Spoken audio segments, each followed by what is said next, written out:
மகாராஜா 5 பிள்ளைகள் இருந்து எங்க கல்வி போல நீங்க இருந்து அவர் நரகத்தல கடந்தா நீங்க சொர்க்கம் இல்லாமல் இருந்தா சாமார மக்கள் அவங்களை ஏன் இது பார்த்தானு பேசுவோம். நீங்க ஒன்றுமே வை தெரியாத நீ நான் ஐந்து இருந்தா நமக்கு என்ன தெரியும்? அந்த கலக்க வச்ச மாதிரி அந்த நாதேரியே கூப்பிட்டு வைக்காட்டா தான் தெரியும். ஓ நாதேரி ஐயா நாடு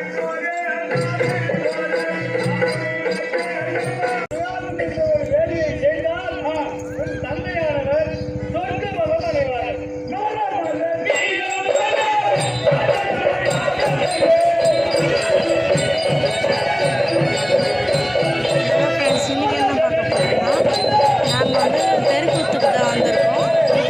தலைகாணி எல்லாம் எடுத்துகிட்டு வந்து படுத்துட்டு இருக்காங்க. ஜனம் வந்து நிறைய இருக்குது.